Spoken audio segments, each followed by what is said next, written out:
பூக்கி அப்படிங்கிற படம் வந்து பூக்கியா மாறதுக்கு முன்னாடி வந்து வேற ஒரு பேர் தான் வச்சு கொடுக்கப்பட்டது. நான் வந்து மார்கன் படத்தை முடிச்சு ஐ திங்க் கொஞ்ச நாள் சும்மா தான் இருந்தேன். அப்போ வந்து சத்ய திருமகளோட போஸ்ட் ப்ரொடக்ஷன் ஒர்க் ஷூட் ஒர்க்லாம் போயிட்டு இருந்தது டைம்ல நம்ம டைரக்டர் கணேஷ் சார் வந்து இந்த மாதிரி ஒரு ஸ்கிரிப்ட் அவர் வந்து சலீம் படத்தோட கேமராமேன். சலீம்னு ஒரு படம் வந்துச்சு.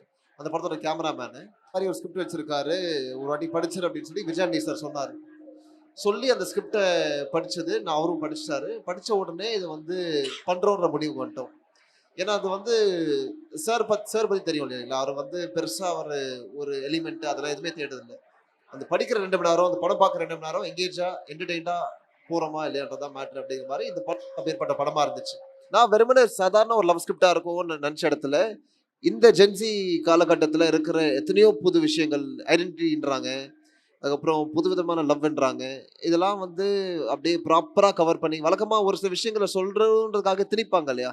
அப்படிலாம் எதுவுமே இல்லாம அப்படியே கோர்வையா ஃப்ளோல போன ஒரு கதை. சும்மா கெத்தா கோவப்பட்டு அப்படியே திரும்பும்போது நம்ம மனசுக்குள்ள மாசு நினைச்சிட்டு இருப்போம். வெளிய பார்க்கறதுக்கு குப்பையா இருக்கும் அது.